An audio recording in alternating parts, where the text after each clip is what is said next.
देखिए, जब तक किसी चीज़ का पैटर्न समझ में नहीं आता, किसी चीज़ का डिज़ाइन समझ में नहीं आता, तब तक वह चीज़ प्राप्त करनी उतनी सहज नहीं होती, प्राप्त होती भी नहीं है।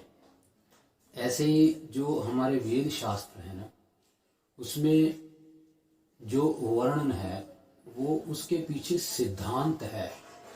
वो बिना सिद्धांतों के रचना नहीं करी गई, वो तर्क पूर्वक रचना नहीं है, वो सैद्धांतिक रचना है। दृष्टात्मक अवस्था में जाकर के ऋषियों ने उनको लिखा है, ग्रंथों को। तो जो सिद्धांत है ना, उसको समझना जरूरी है। अब होता क्या है कि लोग पूजा पाठ करने लगते हैं, युवा भी पूजा पाठ करने लगते हैं, सुन लेते हैं किसी विद्वान ने ऐसा कहा, किसी पंडित जी ने ऐसा कहा कि ये कर लो, वो कर लो, आपका काम बन जाएगा। तो पूजा पाठ तो करने लगते हैं, लेकिन ज़्यादातर होता क्या है कि काम नहीं बनते। फिर लोग निराश हो जाते हैं, फिर कहने लगते हैं कि ये तो व्यर्थ है, ये काम ऐसे ही पंडित जी कह रहे हैं कि ये हो जाएगा, वो हो जाएगा, होता कुछ नहीं है। तो ये सब पैसा कमाने में लगे हुए हैं। ऐसा नहीं है, सब कुछ होता है, हर काम होता है। जो भी शास्त्रोक्तियां हैं वह होता है। पंडित जी झूठ नहीं बोल रहे, पंडित जी वही बोल रहे हैं जो शास्त्रों में लिखा हुआ है। तो इसलिए हर चीज के पीछे एक पैटर्न होता है। उस पैटर्न को समझ लेने पर वो चीज हमें प्राप्त हो जाती है। और व्यक्ति को जब पैटर्न पता चल जाता है ना, तो व्यक्ति स्वयं ही उस चीज पर विश्वास करने लगता है। ऐसी कोई बात नहीं है। ऐसे ही आजकल जप तप का बड़ा प्रचार है। जप करो, मंत्र जप करो, मंत्र दीक्षाएं दी जा रही हैं, लोग तप कर रहे हैं। अब उन्हें पता ही नहीं है तप होता क्या है, जप होता क्या है। जब वो पता नहीं चलेगा, जब उसका पैटर्न वो कैसे काम करता है हमारे जीवन में, जब उस सिद्धांत का नहीं ना पता चलेगा, तब तक व्यक्ति कितना भी कर ले उसको वह फील नहीं कर सकता। जब हमें किसी चीज का सिद्धांत पता चलता है तो वह फील होती है, आत्म साक्षात्कार होता है उसका। तो जब तप का सिद्धांत क्या है, इसे समझने के लिए आपको पहले कर्म का सिद्धांत, कर्म का पैटर्न, कर्म का डिजाइन समझना पड़ेगा। अब कर्म क्या है? देखिए, जो काम है, हम कार्य करते हैं, कार्य से ही चीजों की प्राप्ति होती है। बिना कार्य करे प्राप्त नहीं होता। तो कार्य करते हैं तो प्राप्ति होती है, सीधी सी बात। इसको कर्म कहते हैं। मतलब कर्म से कुछ ना कुछ प्राप्त होता है, उसको फल कह देते हैं हम। अब जो हमारे कर्म है, हमारे कार्य हैं, उनके बहुत स्वरूप है। कई प्रकार के हम कार्य करते हैं, कई प्रकार के हम कर्म करते हैं। स्वरूप बहुत है, किंतु उसका प्रभाव, कार्यों का प्रभाव केवल दो रूप में आता है। दो ही स्वरूप हैं कार्यों के, अच्छा और बुरा। अच्छे प्रकार, जितने भी प्रकार के अच्छे कर्म हैं, जितने भी प्रकार हो, कितने भी स्वरूप हो, उसका एक ही प्रभाव होगा, सुख। और जितने भी प्रकार के बुरे कर्म हैं, उनका एक ही प्रभाव होगा, दुख। जो सुख है उसका भी हमारे शरीर व मन पर प्रभाव पड़ता है, और जो दुख है उसका भी हमारे शरीर व मन पर प्रभाव पड़ता है। सुख का प्रभाव जब पड़ता है तो मन प्रसन्न रहता है, शरीर प्रसन्न रहता है। दुख का जब प्रभाव पड़ता है तो मन तड़पता है, शरीर भी तड़पता है। इसको संताप कहते हैं। अब कष्ट को सहने से, कष्ट को भोगने से कष्ट की निवृत्ति हो जाती है। दुखों की निवृत्ति दुख भोगने से हो जाती है। अब यहाँ पर बड़ी विधि से एक सिद्धांत बना दिया गया है कि कष्टों के पूर्व ही, बड़े बड़े जो कष्ट है जीवन में आने वाले, उसके पूर्व ही आपको कष्ट थोड़े थोड़े करके कष्टों को भोगते रहना चाहिए।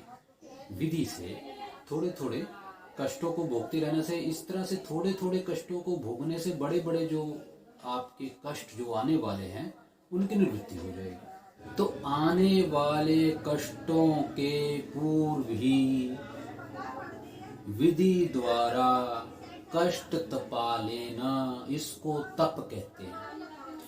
इसमें दो प्रकार है, एक तो साधारण, एक असाधारण।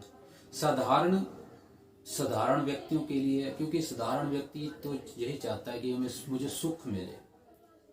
और असाधारण तप उन असाधारण व्यक्तियों के लिए हैं जो योगी हैं, जो तपस्वी हैं, जो इस शरीर को ही छोड़ देने की इच्छा से तप करते हैं, जो मोक्ष के लिए प्रयत्न करते हैं। असाधारण व्यक्ति तो आनंद ऐश्वर्य में चला जाता है। साधारण व्यक्तियों को भी सुख मिले उसके लिए विधियां बनाई गई हैं। वह विधियां क्या है? व्रत कर लिए, संकल्प कर लिए, ये छोटे छोटे ऐसे जो विधियां हैं, पूजा पाठ व्रत, ये विधियां बड़े बड़े कष्टों को खा जाती हैं। अब जो व्रत है, व्रत एक प्रकार का कष्ट ही है। व्रत से कष्ट होता है क्योंकि भूख लगती है। साधारणतया भूख लगे तो हम सह नहीं सकते, लेकिन व्रत में हम एक पूरा पूरा दिन उस कष्ट को सहते हैं।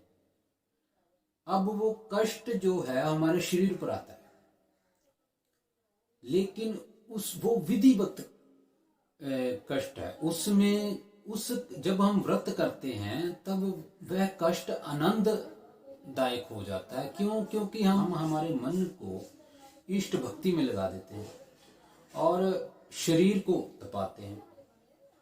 तो जब हम मन को इष्ट भक्ति में लगा देते हैं तब हमारे जो शरीर का कष्ट है उस पर से ध्यान हट जाता है, मन ईश्वर भक्ति में रहता है।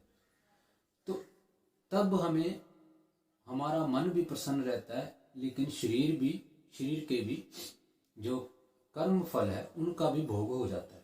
आपने देखा होगा कि कुछ साधु अपने इर्द गिर्द आग जला करके भरी दोपहरी में, ग्रीष्म ऋतु में आग चारों ओर जला करके उसके भीतर बैठ जाते हैं। तो आग से कष्ट होता है, अग्नि से शरीर पर कष्ट होता है, बड़े बड़े फफोले भी आग के ताप से हो जाते हैं साधुओं के। उस कष्ट से कष्टों की निवृत्ति होती ही है, सिद्धांत ही यही है।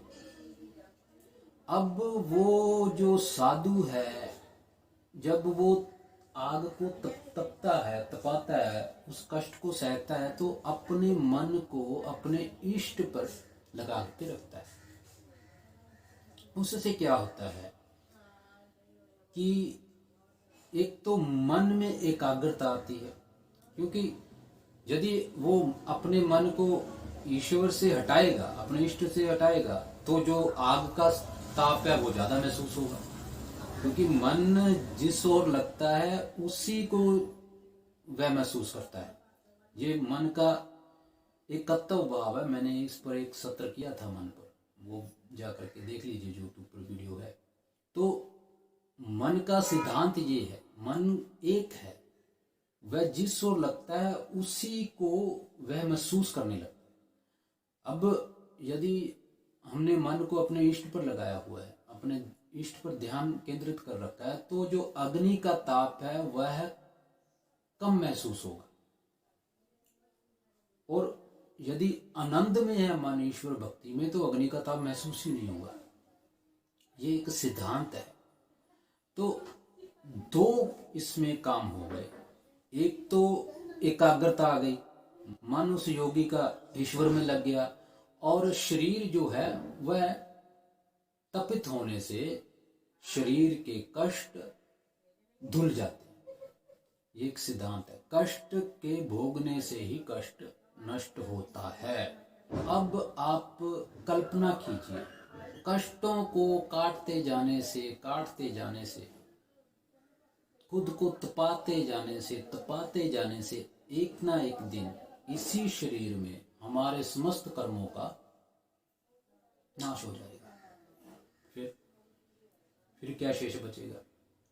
तो यहाँ पर योग ऋषि पतंजलि कहते हैं कि जब कष्टों की निवृत्ति हो जाती है, दुखों की निवृत्ति हो जाती, कर्म फलन का भोग हो जाता है, उसके बाद फिर भी यदि तप करता है साधक, यदि कष्ट सहता है, तो उससे सिद्धियां प्राप्त होने लगती है।